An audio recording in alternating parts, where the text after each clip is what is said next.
So, hello everyone. My name is Gerardo Salgado from the book club Secretos of del Universo in Guadalajara, and we gathered this morning with our beloved author Nick Bradley because we are going to be talking about The Cat and the City, his debut novel. But before we start, I would like to share a short story presenting Nick Bradley. I have it right here. A few years ago, little boy Nicholas wanted to look at the world. Europe will always be here for me, he thought. So he decided to fly and discover the unknown far over the seas. I'm staying here for a year, he said to himself. I'll go back home soon. At that very moment, the land of the rising sun decided to be his home for more than that. Young Nicholas became the man of many jobs. I can teach my language to others, he said during his first month. Okay, I'm confident now in my Japanese level. I can teach this language too, he admitted on his second year. I can totally translate for your video games, sir, he replied to the man on the phone one morning. What if I try photography now? These places are what are worth framing, he thought while getting a new camera on the streets. Captivated by Tokyo, the young man lost track of time. He wished to keep the stories of the land beneath his feet, within him. The whole world needs to know, and I am here to tell, said Nicholas, filled with joy. A new job was then added to his resume. I can be a writer. His debut in storytelling was a love letter to the vibrant place where he found purpose in life. As soon as he finished exploring the streets in Tokyo, Joe Nicholas was ready to put down in words his love for what's beyond the city. Then, 4 Seasons in Japan came to life. The upside of being surrounded by people and realizing that you're one in a million is that you may find yourself among the crowd. Ladies, gentlemen, and non-binaries, please welcome Nick Bradley. Hi, everyone. Thanks for having me. So, I don't know if you may want to introduce yourselves, mentioning your name or something.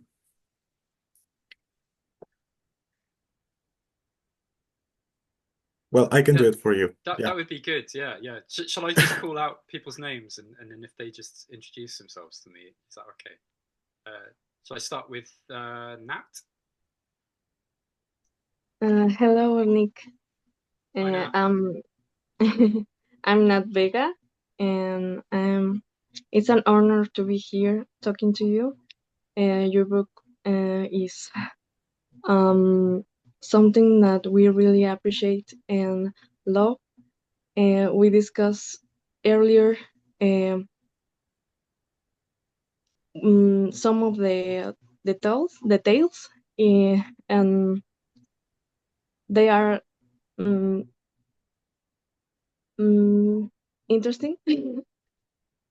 Some of them are a little bit disturbing, but some of them are lovely, and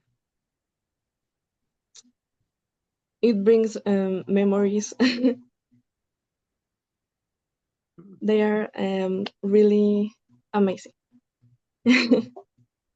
Thank you so much, Nat. The honor is mine entirely. So thank you very much. It's lovely to meet you. And Diana? Hi, hello everyone. Hi, Nick. It's, as Ned said, it's a pleasure to meet you. And it is quite, as she said, the tales are quite interesting. First, I could say that I'm not used to read books like this short tales. And I'm sorry, this is not like I'm complaining about it, but at the beginning it was kind of difficult for me because as these tales have open endings, and as I am a very anxious person, it was difficult for me, like not having closure for some of them. But after the second and the third tale, everything went just fine and smooth. And well, my name is Diana. I'm from Mexico City, and I think I can leave my comment right there for the others to introduce themselves, and then we can go deeper about my comments. But nice to meet you again. Yeah, nice to meet you, Diana. Mhm. Yeah. And Liz? Well, hello. As everyone has said, it's a pleasure to meet you. And I am kind of familiar with the format that you bring into this because I love like the crow star. Um and yeah, I just want to say that your book it's so well written. It's so well, and like Diana said, I am not like used to read about the Asian culture, and so this was like a new experience, but also like a refreshing one. Because it was a kind, gentle, and a slow way to get to know everybody. So yeah, thanks. Well, thank you, Liz. Thank you. And Esmeralda? Hi, Nick. Hi.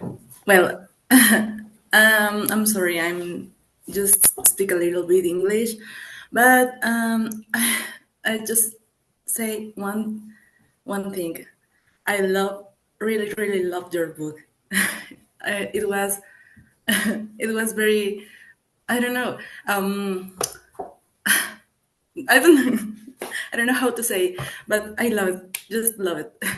I love Japanese culture. I love necos. I love that. So the perfect match for me. And I enjoyed your book. I cried with your book. The end of your book was, oh my God. So I just so excited about this meeting. So I want to know more about you and your inspiration about these books. So I'm sorry, I'm just so nervous. No, don't be nervous. Thank you so much, Esmeralda. That's really kind of you to say. Yeah, no, it's lovely to meet all of you. I'm sorry if I'm a bit flustered. Okay. My wife and I and my son were in the city where I live in England, and we kind of lost track of time, and so I had to jump on one of those rental bikes and cycle back here. But then the drop-off point is like half a mile, so then I had to drop the bike off and then run half a mile. And, my son and my wife have just arrived at home, so they're just downstairs now. So if I'm a little bit flustered, that's why. But it's lovely to meet all of you. And I wonder if you could tell me what you do, like what's what's your day-to-day life like in Mexico? What are you students? Are you working? Yeah, I'm interested in you and your lives. So can I start with Nat again? Yes. Hello again. Hi. I'm still a student at university. And I do crochet for a living. Oh wow. And well, my career in the university is Hispanic letters. I don't know how to translate that. Literature. Literature. Yeah. Uh-huh. Oh. Yes. And so you look at literature in Spanish from what Latin America? Yes, from all Latin American and Hispanic countries. And who are some of your favorite writers?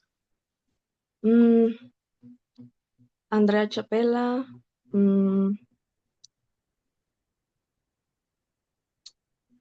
In Spanish. Yeah, sure. Rosario Castellanos.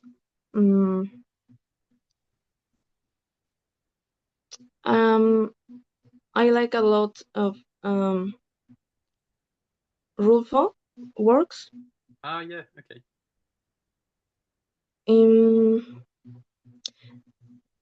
I read a lot of authors, but I don't remember. Rolfo the Pedro Paramo guy?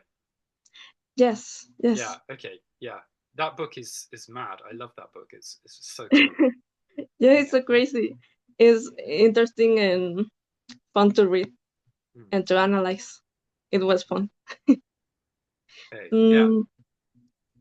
I like the magic realism in books. I'm reading Cien años de soledad de 100 Years Gabriel of García Solitude. Márquez. Yes. Garcia Marquez. Mm.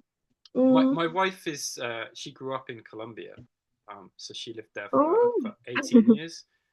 She speaks Spanish and English.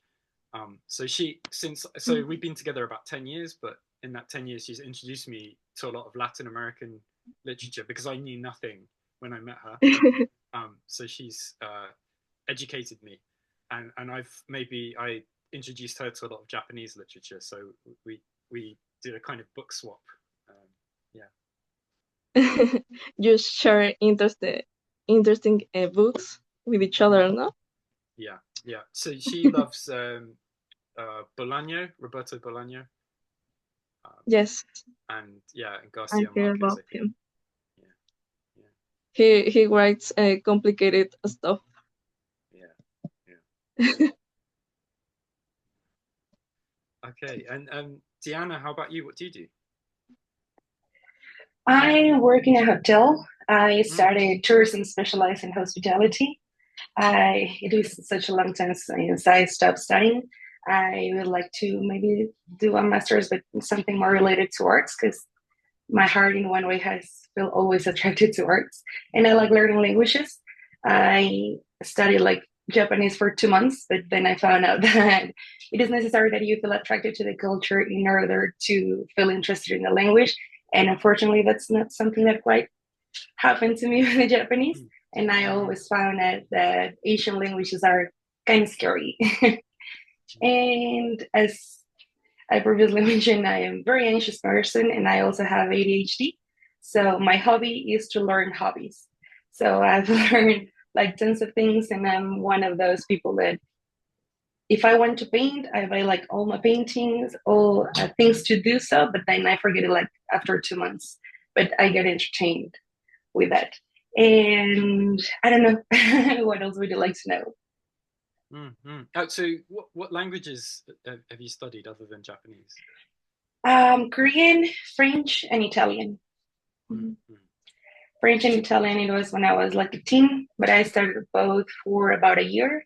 And as I have no one to practice with, it's kind of easy to keep track of that. But recently at my job, we started to have French lessons, so I was able to go back to it again. And Italian, I don't find it like that difficult. I find French more difficult than Italian.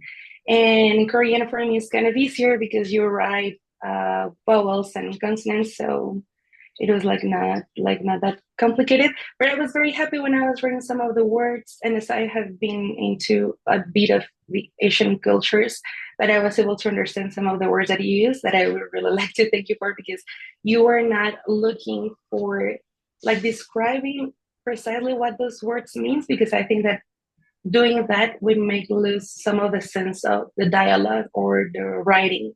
And I found it like very interesting. And I think that in general, it made my vocabulary richer about the Asian culture, but also I found out that the way how the book was translated was just great. I mean, the vocabulary that you use, that I think I was telling the guys that I really wanted to read the book again, but in English, because there were so many words that were really new for me, even in Spanish. So I really want to know where they come from the English. And I think also congratulate you for that, because your vocabulary should be like this vast in order to put it that way in the book. Oh, thank you. Can I ask what's a hobby that you've picked up recently? Painting, and I have been doing like little canvas to decorate my desk, and also have paint bookmarks. And today I'm going to make like tote bags in order to paint my tote bags. Lovely. And Liz, how about you? What do you do? Well, I have 24 years old, and I am a physical therapist. I graduate from that. And I like to read, and as a hobby, and maybe not so, I like to write. So yeah, and I like to write most of all sad stories and dramatic stories and that kind of stuff. And like this post-apocalyptic kind of stories as well.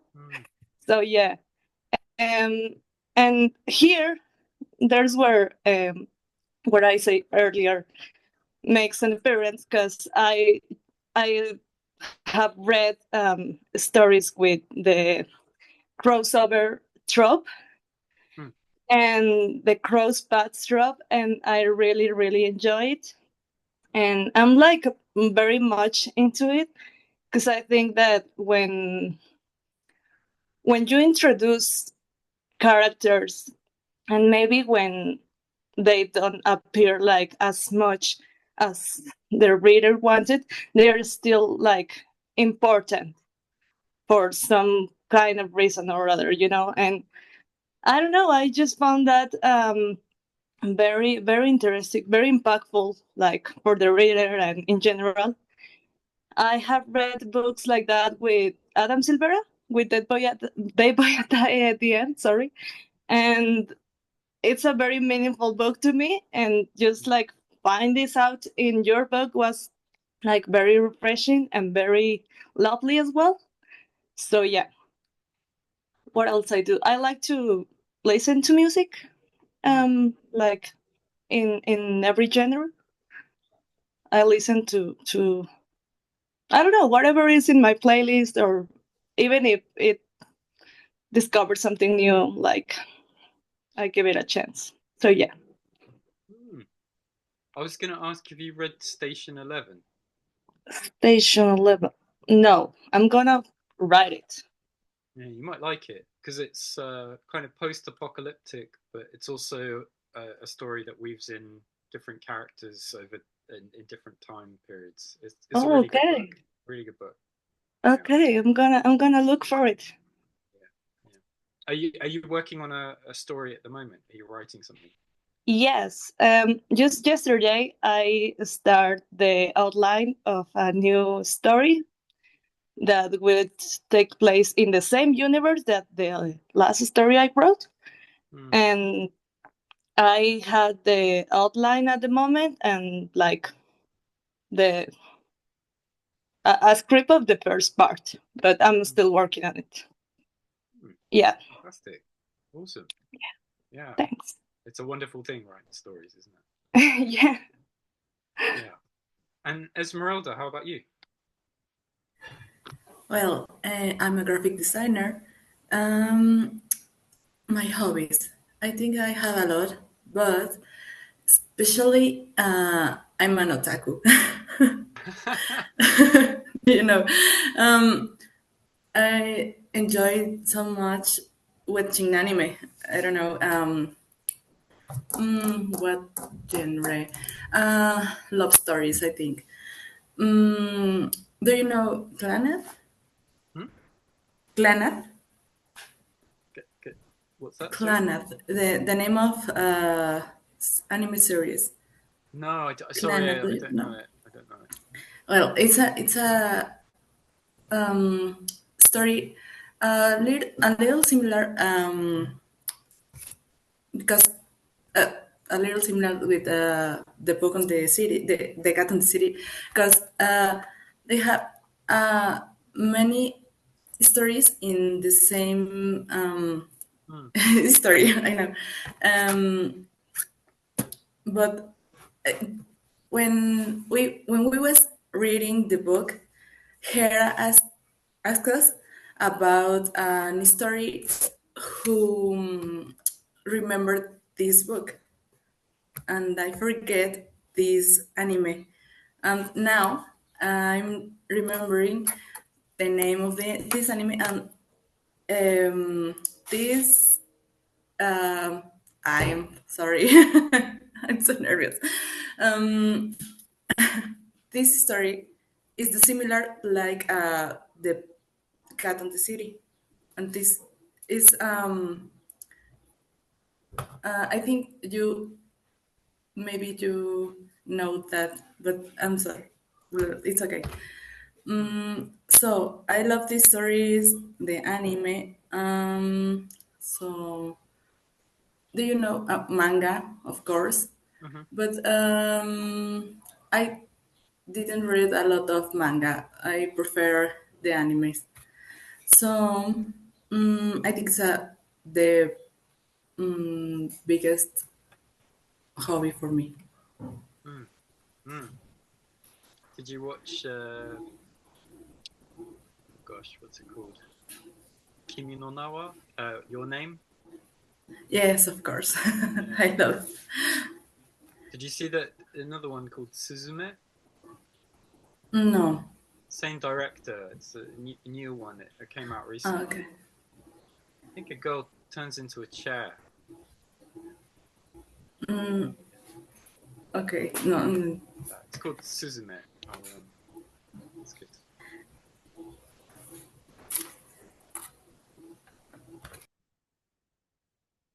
We definitely need to look for it.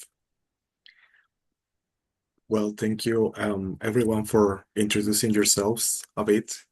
For this interview part, Nick, um, we need to discuss first a quick recap of the book.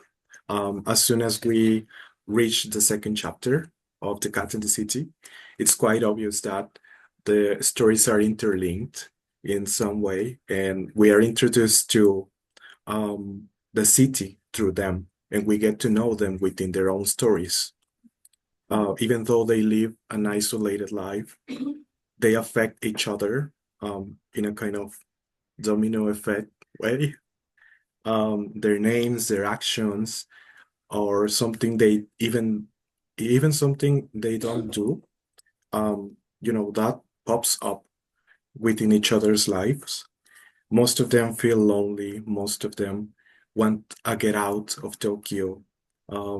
They crave freedom. But little did they know that they are not alone at all.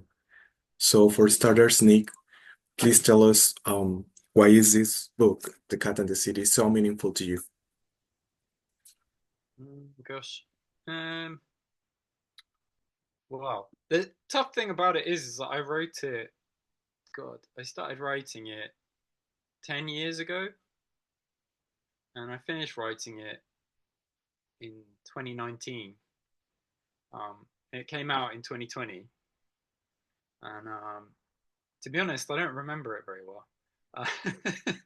But um, it, I guess, is obviously it's an important book for me because it was my first book that I published. And why else is it important to me? Um, it's important to me because I think Tokyo is a big part of my life. Japan is a huge part of my life. Um, it, yeah, I don't know. Why is it important to me? I guess, I wouldn't have written it if it wasn't important to me. And like most writers write because they feel like there's a gap on their bookshelf. There's a book that they want to read that doesn't exist. And that's all you're doing as a writer, really, is that you're creating a story that doesn't exist because you want to read it. Um, so yeah, I mean, every story I've ever written, every book I've written that has felt important to me, and it has to feel important to me. Otherwise, I wouldn't write it. You have to love the project you're working on. You have to love the characters. They have to be real to you. You have to feel something for them because as a writer, if you don't feel something for your characters, then the reader won't feel anything. So all those characters in The Cat in the City, even though I can't remember lots of the tiny details, all the characters are still very real for me. Um, they all still exist for me in my head, which is probably why uh, when I was writing my second book, flow came back in the second book. Yeah, so yeah, I don't know. Yeah, I don't think I would write something that wasn't important to me. I wouldn't be able to muster up the energy. But I can't think why. Why? Because it feels so real to me. Because it's ever since I was a child, I daydream and I think about things that don't exist. I go into my head, and it's like I'm watching movies. And for a long time, I struggled to learn how to write those things down so that other people could see what was going on inside my head.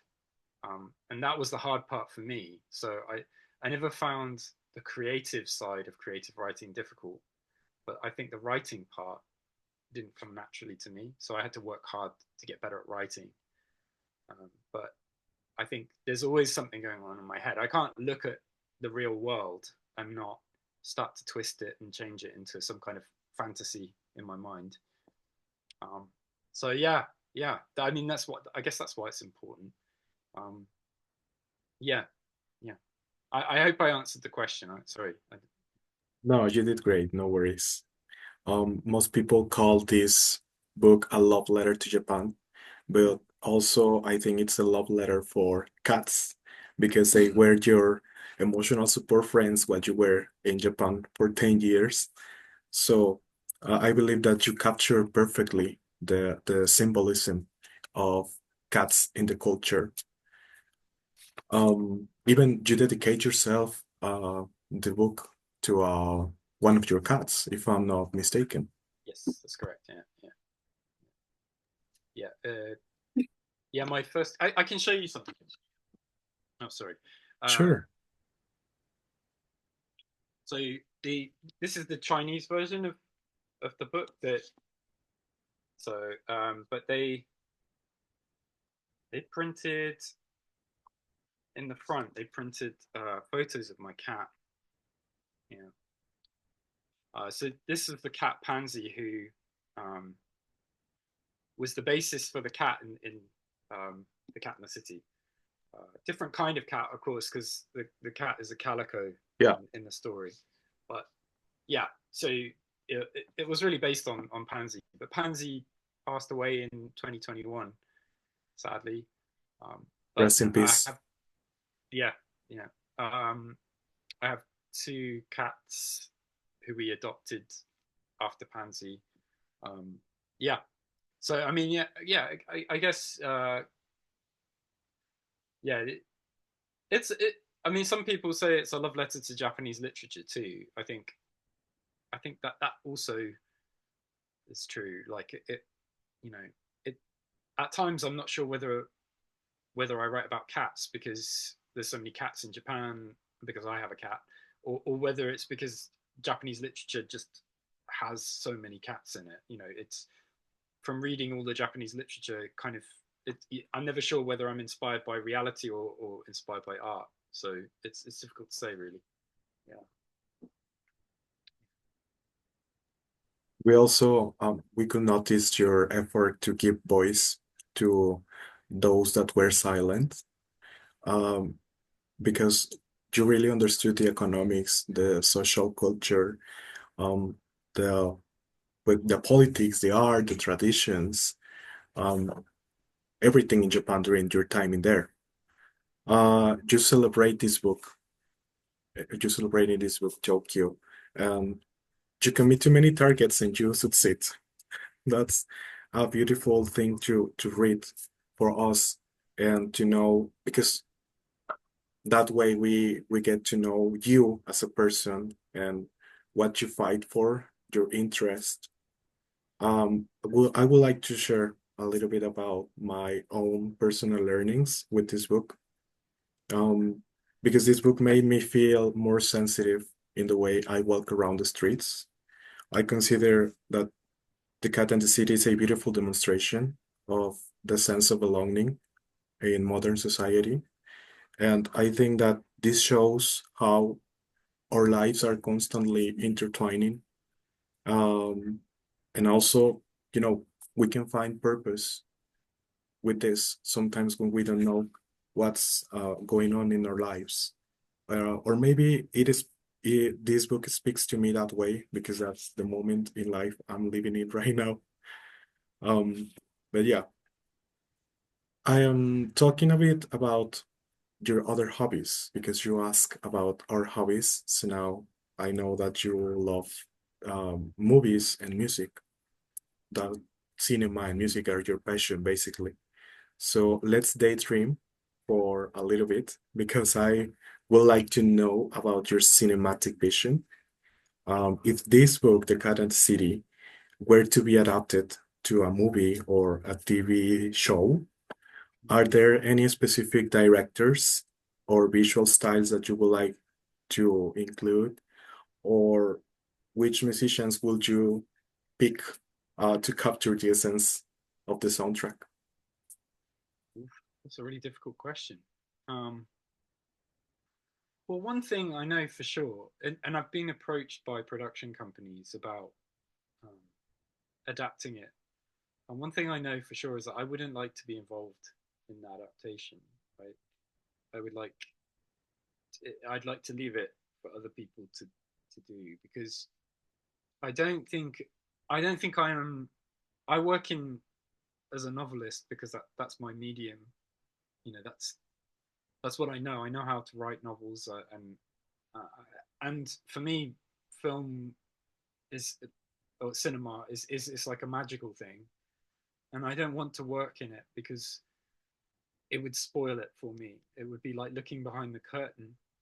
It would spoil the magic, and so I actually wouldn't want to get involved at all. Like I wouldn't want to think about casting, or I wouldn't want to adapt the script.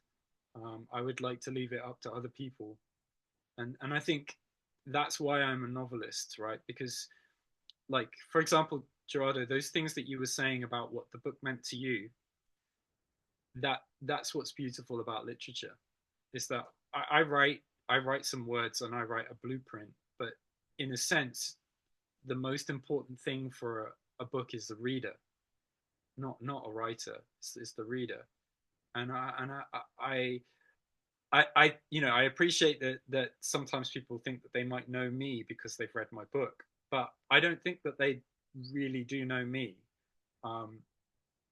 They're experiencing what I've written, but they don't necessarily know who I am. And sometimes I think they learn more about themselves when they're reading. And so what I'm really saying is that I love the thing about literature, the idea that the death of the author is the birth of the reader.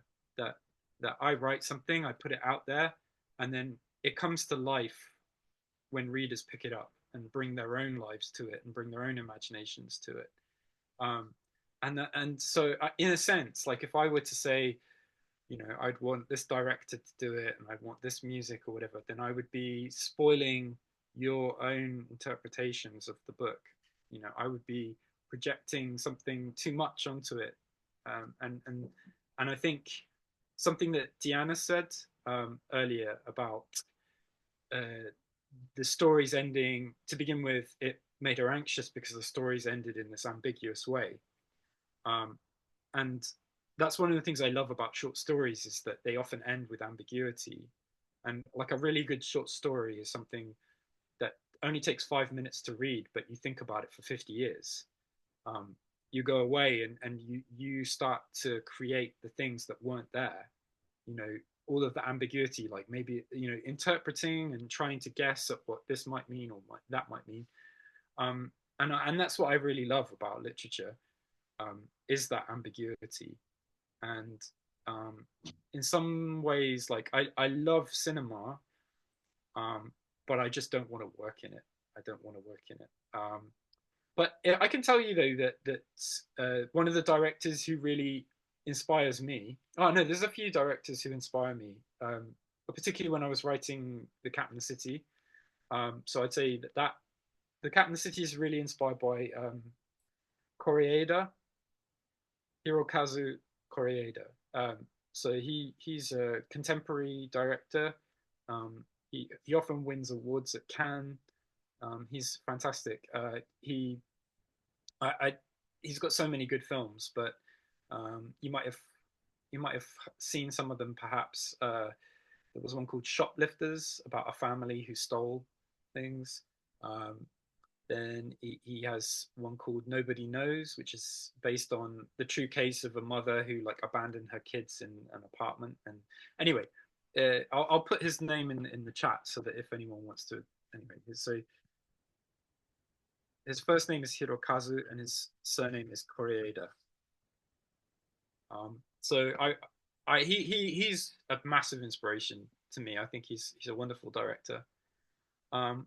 And then for my second novel, I would say that the director Ozu he's one of the classic Japanese film directors, and his stories are very much like family dramas, shot with a very still, like a camera that's set still, and often he uses like a 50mm lens, very wonderful compositions, but he usually keeps his camera still and you have the actors moving around the room and talking to each other. But anyway, he's really good. So in response to your question, sorry, Gerardo, in response to your question, those are two directors who inspire me, but I wouldn't necessarily want them to make the Cat in the City adaptation. I would just leave it to whoever wanted to do it, as long as they were passionate about it and as long as I felt that they believed in the project and anyway, and music, I can't really say music. I mean, I know the music that I listened to when I was writing it, but I think I don't want to spoil your own soundtracks that you might have, because they're probably really different to the music that was going through my head when I wrote it. Yeah. Anyway, fantastic question though. Thank you. It's okay, but thank you for sharing, because we now know what to look at after reading this. As you said, this story will remain with us for years even. And we are so glad that we get to read The Cat and the City first, because as for me, I am reading Four Seasons in Japan right now. My friend Esmeralda just finished it, so she's a talented reader from you. But I know, or for me, the perfect way to get into Four Seasons is reading The Cat and the City first. So yeah, thank you for sharing at least your inspirations, because that's wonderful. I basically know nothing about Asian culture at all as a whole, but this way I can get to educate myself as well. So now we are meeting you right now as a former author. You asked about our favorite books earlier. And now I would like to know, how is Nick Bradley as a reader? Oh gosh, as a reader. Well, since my son was born 3 months ago, I haven't had much time for reading. But at the moment, I'm reading Kazuo Ishiguro. He's a British writer, but he's of Japanese descent. I'm reading one of his books. He's a fantastic writer. I really love his stuff. I was reading this biography of Mishima. He's a very interesting Japanese writer, Mishima Yukio. Yeah, and what else? I read all sorts of different stuff. I really love Russian writers. I love, Tolstoy, Chekhov, Dostoevsky, that kind of stuff. I love Japanese writers, obviously. But I read all sorts of different stuff. I try to read as widely as I can. One of the things that I do, which is a strange policy, but I have a rule where I only read one book by a writer per year. So if I say, for example, if I read Juan Rulfo, if I read one of his books, I can't read another one until next year. I have to, and the reason I do that is to try and read as widely as possible, so that I don't just read one author and just read all of their stuff, because I think if you do that as a writer, you'll start to mimic, or at least I will. If I just read one style of writer, I'll start to mimic their voice when I'm writing. So I try to spread what I'm reading as widely as possible, and that's probably why The Cat in the City was, so varied, was because of that. Because I was trying to, well, no, each story was probably, because I was reading a lot when I was writing The Cat in the City. So each story was probably inspired by about 3 different novels, that I was reading at the time that I was writing each story, each chapter. So yeah, but yeah, I mean, I love reading. We'll just read most things. I'm just trying to think of things that I don't like to read. I don't know. I'll try most things. I like things that are experimental, or not experimental in the way that some people say it, but I like things that play with form. I like stories that do different things, weird things. Yeah. That's Nick Bradley, the reader. Good. So well, for the next part, you will have your time. It's your turn to ask specific questions of the book, if you please. And if you need any support in the chats, or even me, maybe my English is not the best, but we can communicate perfectly today. So who would like to go first?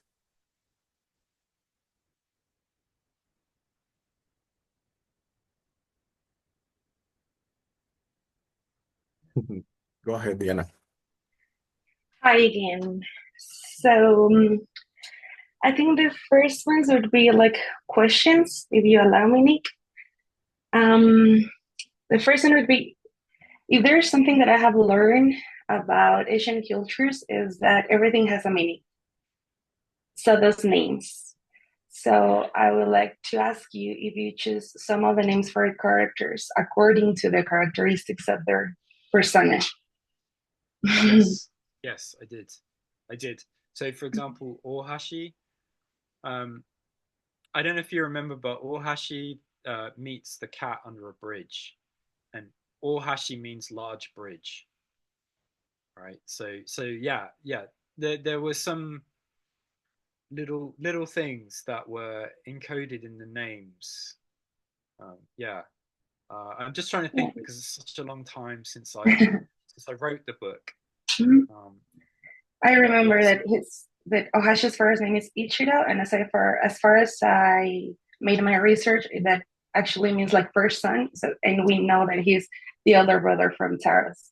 But my favorite one would be Sonoko, according to her story in Ichiro and Taros, like family story. As far as I also did my research on that, Sonoko means like garden girl or girl of the garden, and having this mind that her father used to make his performances in the garden. I found that like really, really lovely. Also, when we were like last week, when we were talking with the club about the book before meeting you, I don't want to sound that I was making a prejudice about the book or the stories, but usually when I read a book, I can picture like everything in my head. So as you previously mentioned, like a movie is going on like in here while I'm reading. And I don't know if it was because this book, it is about Japan, but for me, everything was picturing in here like an anime film. And according to my short approach to the Asian culture, for me, it was a lot about, for me, it was like, is it like a Studio Ghibli film, or there is a scene in Kill Bill 1 by Quentin Tarantino where they make the presentation of a character like in an anime. So for me, it was also picturing like that. And I found that very interesting that after that, there's a story. Well, after we had this chat, there's a story where there are a couple of characters that were wearing T-shirts of films like Quentin Tarantino. I found that with the Yakuza people, one of them is wearing. So the Tarantino thing is basically because like Pulp Fiction is a huge inspiration. Like Pulp, you know, I mean, I love that film, Pulp Fiction. And It's the great. reason the other, so, I mean, I don't want to spoil it too much, but basically, I needed another Tarantino film to connect the character. Okay. With which character? With the ones of the Yakuza? Yeah. So if you I don't think anyone ever picks up on this, but I think if you imagine that it's the same person picking out two T-shirts because they're a fan of Tarantino. It was interesting for me to find out that, because since the very first two stories, as I previously mentioned, I was picturing everything like an anime film, and I was imagining the styles of either Studio Ghibli or the scene from Tarantino in Kill Bill. So I found out that my head made that connection, like in that way. So I thought that you may be fan of Tarantino and about films in general. And according to this, I would like to ask you the history for Hikikomori, Futoko, and Neko. This one reminded me a lot to Mary and Max. I don't know if you have watched that film. Oh, is that the Australian and the New Yorker? Yes. Wait. Yeah, the little girl with a New When Yorker. they write letters to each other. Yes. Yeah. I thought about that because film.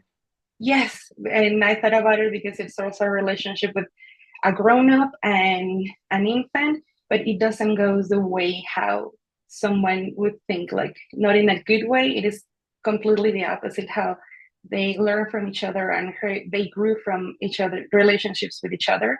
And I love like that, like innocence of the story. I don't know if I'm saying it correctly. And one of my questions would be like, I know you said that you wrote the book like quite a few years ago and you may not remember some details. And I would like to know if you remember these details. What do you think Detective Ishikawa would think about Tencho's okonomiyaki? If you remember. Yeah, okay. Well, so the Mary and Max film wasn't an inspiration for it, but I do love that film, and I think it's a great film. But actually, the inspiration for the Hikikomori and Futoko it came from a social science study that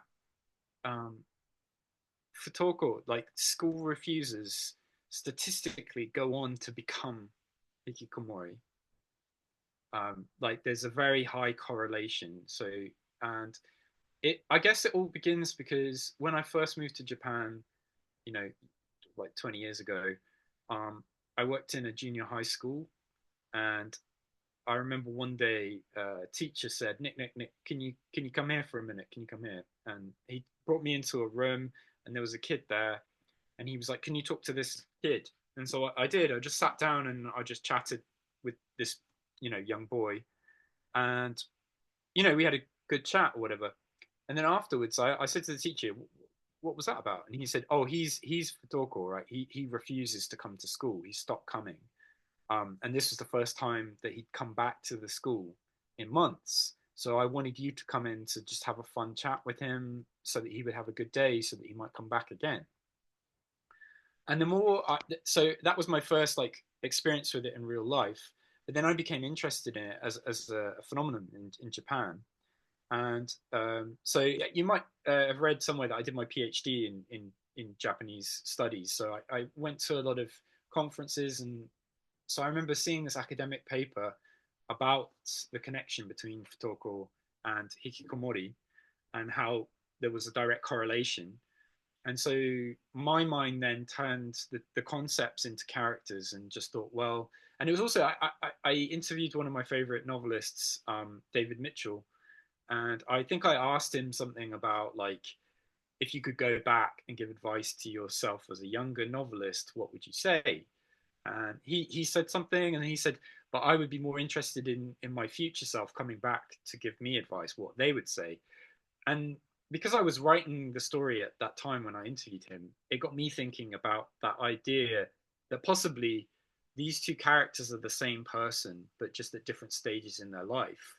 And that the older one, the hikikomori, Naoya, could have this opportunity, that they could actually learn from each other, that he could change this kid's future. He could say, like, don't become like me, but equally, like, the I guess the twist is that Naoya doesn't understand that he can also change and he can also improve his life, and it takes Ken to teach him that. And so I really wanted to write that story, and I also wanted the cat to symbolize, because the beginning of that story, the cat is injured, and I wanted the cat's health and state to reflect the state of the mental state of the two characters. So the cat improves in health over time, and so did they, both through their interactions with each other. But then there's also that pain of the cat leaving, which is also the pain of Ken's not coming, and then both graduating to a new kind of friendship. So that was the story behind that one. And then you asked me about what was it? It was, oh gosh, no, I'm gonna remember. It was about what would Detective Ishikawa think of Tensho's okonomiyaki. He would not admit that it was better, but he would know that it was better, because Hiroshima okonomiyaki is the only okonomiyaki, and so he wouldn't be able to admit that publicly, but he would know deep within himself that he was eating superior okonomiyaki. It would be hard for him to say that there's a better okonomiyaki than the one from Osaka. Right. And the last one, I mean, you previously mentioned about the ambiguity. I don't know if I pronounced it right. Like living ambiguity. Thank you very much. But there's something that I really like to ask you. In Mexico, we do have like this type of yokai, or this type of spirit or legend that's called Nahual, which is a person who turns into animals, and usually it's related like to black dog with the red eyes. So I know that you would like to leave it to the reader's imagination, but I would like to know, you as a reader of your own stories, for you, it would be like Naomi being the cat and the cat being Naomi? So I will not answer this question. No. No, I will not. I will not. It's entirely up to the reader, that one. Yeah. Okay, I respect that. I can tell you a little. Because you asked me about names earlier. Mm-hmm. The reason why she's called Naomi is because there's a novel by one of my favorite Japanese writers. I'll put it in the chat. It's called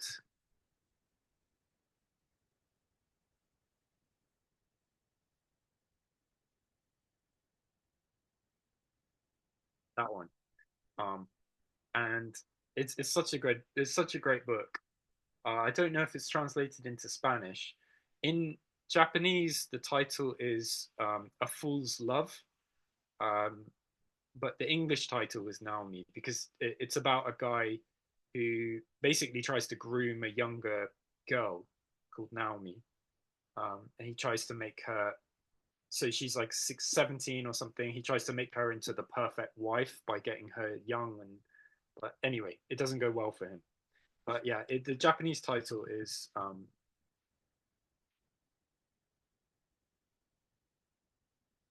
which is Chijin, which means a fool's love. But I don't know if it's translated into Spanish, but it definitely is translated into English. But it's a really good book. Yeah. So I can tell you that, but I can't tell you the question that you asked me. Sorry. Thank you. That is going to leave me with a very same question, but I respect it. I mean, you wrote the book, so why shouldn't I respect it? But I think that would be everything on my side. Thank you very much. Thanks very much, Diana. Thank you, Diana. So who would like to go next? But In the meantime, Nick, it's okay if we take some more minutes? Yeah, sure. Sorry, I was a bit late myself, so. Great. No, it's okay. Thank you. Yeah, Liz, your turn. Okay, I have two questions, one more serious than the others. So yeah, the first one is in the writer side, and it's like we've been talking about the crosspath trope. So how could you keep track of the characters so they could appear in separate stories? Like, how did you manage to it was spontaneous, it was like Yeah. Yeah, that's a good question. Like, just so happens I've got my I got so notebooks. much respect for the authors who do that. So it's like a very like interesting question for me, because as me as a writer want to know, like, how did you do that? How they do that? Yeah, so I remember I was interviewed in England and someone asked me that question, and they were like, "Oh, do you plan it? Do you have like all these diagrams and everything?" And I was like, "No, it's just in my head." And Yeah. and they were like, "Oh, that's really boring." No. But I think one piece of advice that I can give you Okay. is, well, because it's very difficult writing a book like that. I don't know why I thought that I would do, like, if I'd known how difficult it was going to be from the start, I would have done something simpler. But Okay. I have these, I write in these Japanese notebooks when I write. There's these big A4 ones. So I've got the Cat in the City one here. But I do remember, so I think what I did was I just wrote, stories without really thinking about it. But then at a certain point, I made, like, I remember drawing like this kind of thing with Okay. all the titles of the stories and trying to make sure that Okay. every story was linked. Okay. So, and sometimes more than just one, like, connection, that it could have 3 or 5 connections with other stories. So but a lot of that came in the editing process. And Okay. one piece of advice that I would say is that so I wrote each story in isolation, and I thought of it like a short story. And then I had a bunch of short stories, and then I started to put them in order, and I thought of it almost like making a mixtape, for like you used to back in the day with the cassette, where you take your favorite songs and you make your own mixtape. And I thought about the flow and the emotions, and taking the reader on a journey.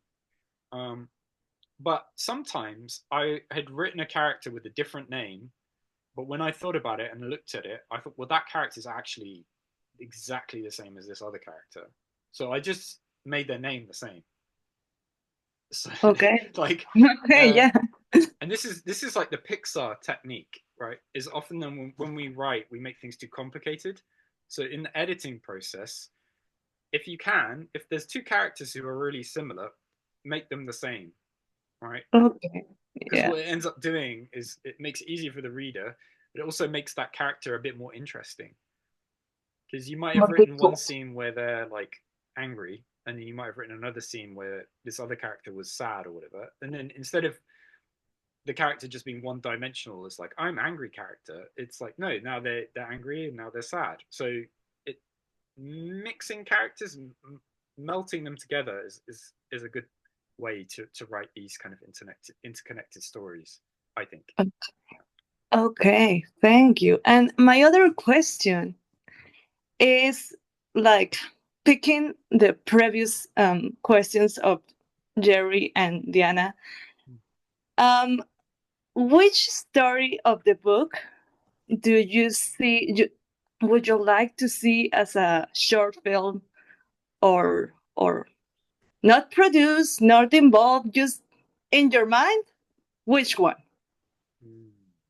It could be one, it could be many. Oh gosh, I don't know. Yeah, I don't know. Yeah, that's a difficult one to answer. I know I'm being really difficult, but No, it's a it's side of me okay. that's like, I'm just like, I'm making you pick into your favorite son in this. Like, it's okay. Yeah. Take your time.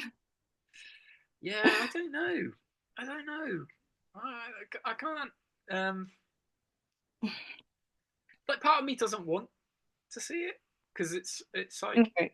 I think, it's like I don't sit down and read.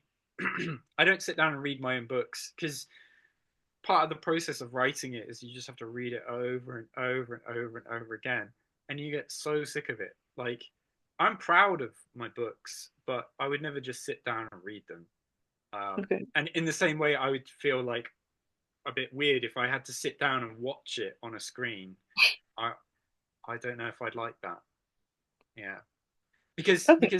where do I get my enjoyment? So right now, the thing that really excites me is the thing I'm working on right now. Which, like, book 3, that's the thing that really excites me. So but then I don't know. I see if someone made it or whatever, I might go along and watch it. But then there would always be a part of me that would think like, oh, I don't know. Yeah. Okay. But if I had a gun to my head, I don't know. Maybe I think you could do something really fun with Hikikomori, Futoko, and Neko. Could be really fun because especially if it was animated, because you could do some really fun stuff where the animation goes into another animation. Like that could be really cool. But I don't think I'd like to see it live action with real actors. I think that would be really creepy for me. But maybe that's my answer. Is that it would be that one, but it would be as an anime, and it would have to be really fun and really interesting. Yeah. Okay. Okay, thanks. Sorry. Yeah, it's okay. I'm being really difficult. I'm sorry. No, it's okay. Thank you, Liz. I believe that the manga section in the book is one of our favorites. Personally, Copycat will be a great visual thing for me because of its gothic background and a little bit of cyberpunk stuff. Yeah, at least that's what was going on in my head. Yeah, so who's next? Nat, Esme?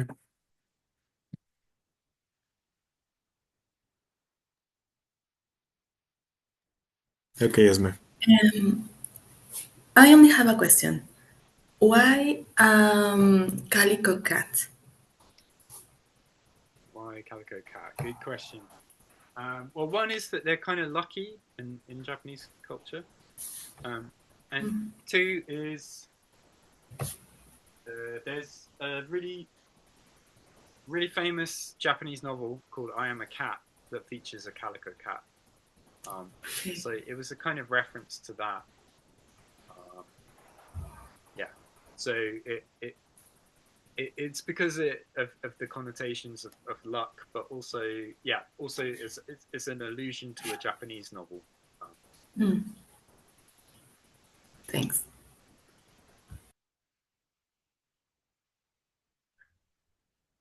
Well, Nat, I think that you're the only one left. Thank you, Hera. Hi again, Nick. We were talking about earlier about the Hikikomori story, and when we were discussing the book in the book club, I didn't finish it yet, that story, but when I finished it, I remember a story that resembles a little bit that part, and it is Look Back by Tatsuki Fujimoto. It's the writer of Chainsaw Man the manga and the anime. But look back, talk about more about the complexity of the creative process and the hikikomori side of some artists. And one of the characters left school and was doing school from their home. And I remember when I was reading your story, that part of the film, and when you were saying that you want to see it animated, I think it will look kind of similar, but in another interesting way and side and perspective. When you were talking about Suzume, I watched it like 2 years ago, and when I was reading the book, and the cat was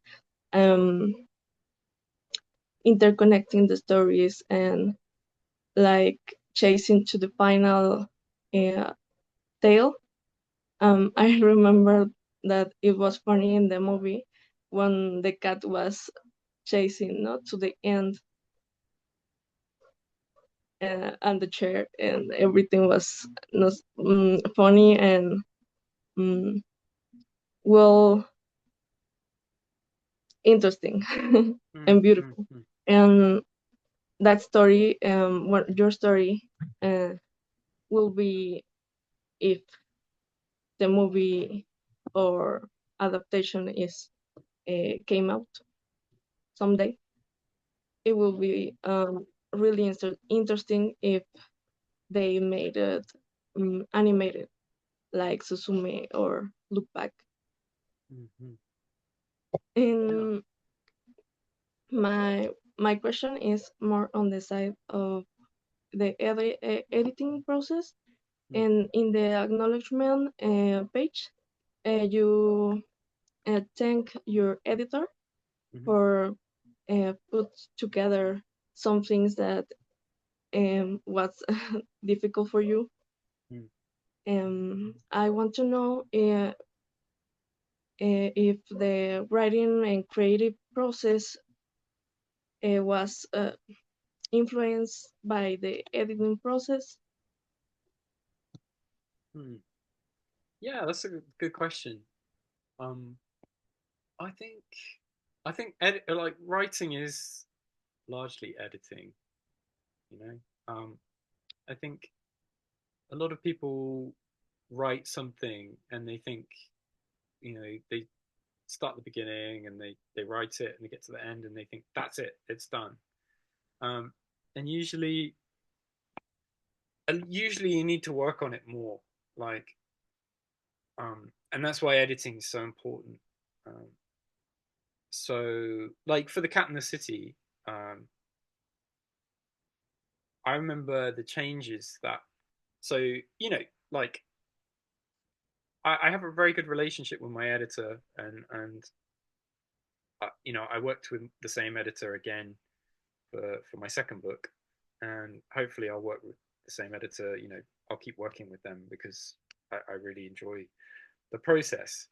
But what my editor does is holds up a mirror to what I've done and tries to show me what I've done, and then it's up to me to decide if I'm happy with what I'm being shown, or whether I want to change things or whether I want to improve things. So the editing process, and this starts even before my editor sees it. So I've been working on The Cat in the City for a couple of years before my editor even saw it.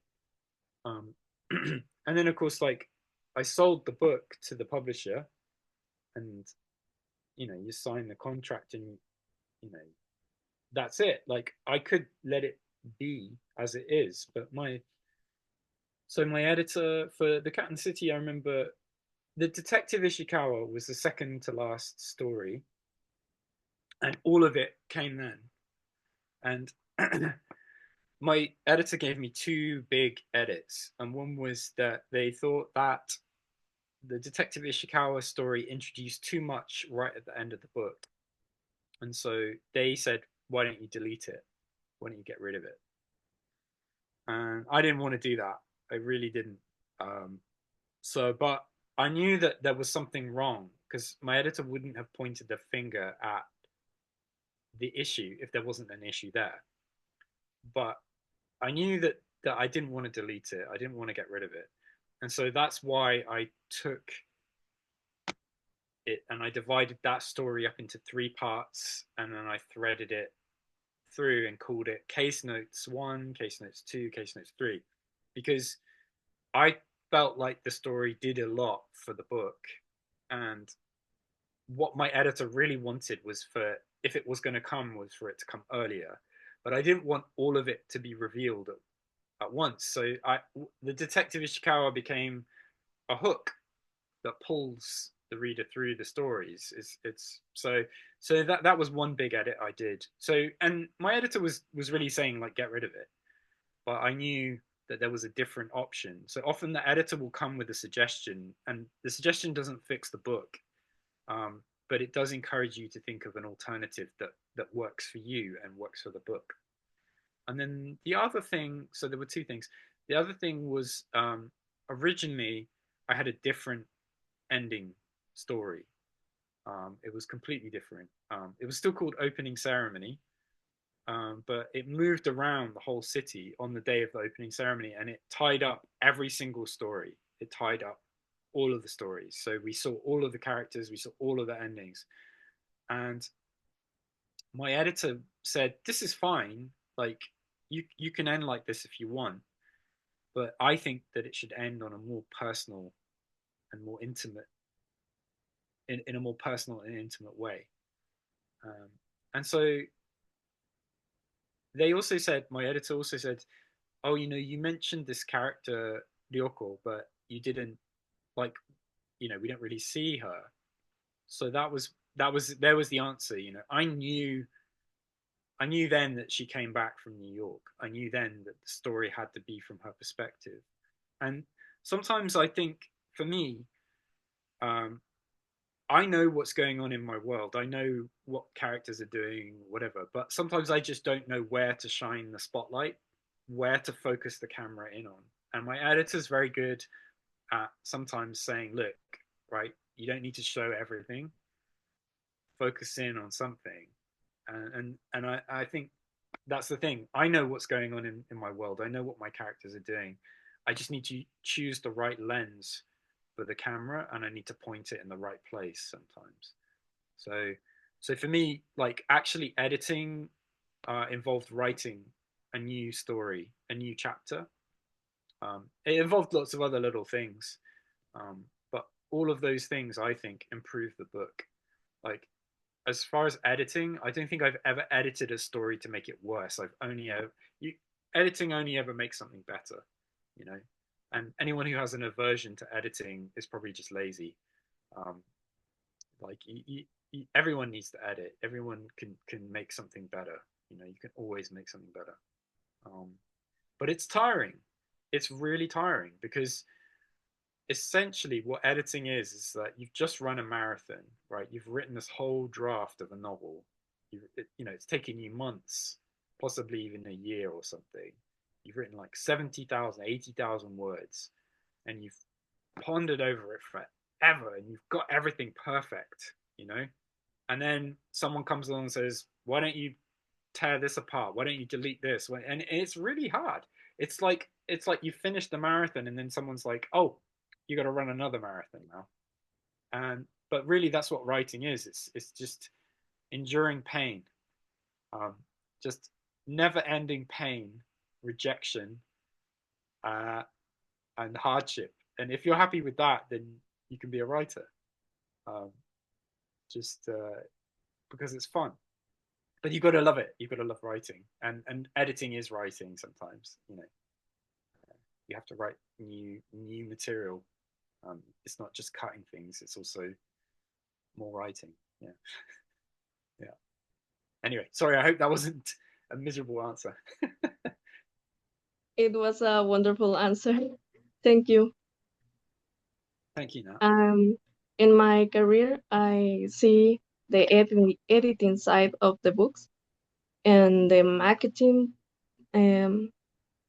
that put together the book as a product, and also the editing side where you told when you talk to the authors and said this is not working, this is better this way, and your answer is is exactly what I was experiencing with some of my projects, and it's super interesting, super helpful to know this side of another author.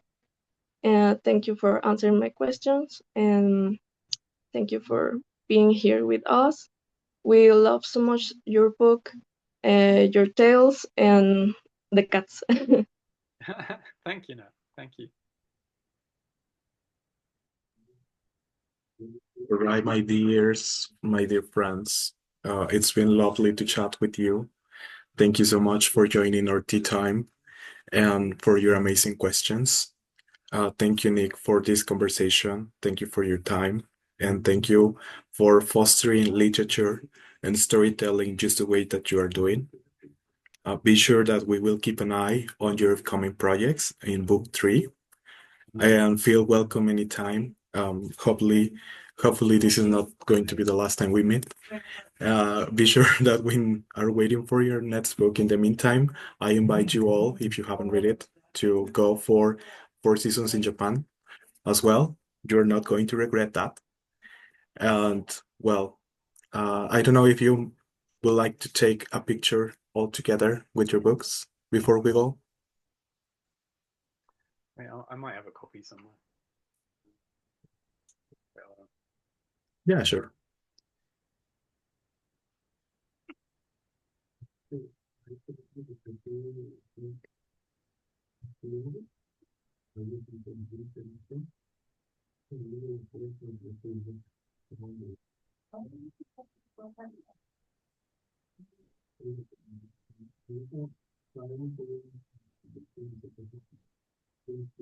Lovely.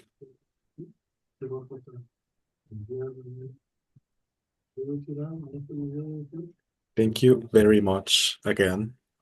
It's been a wonderful morning for us.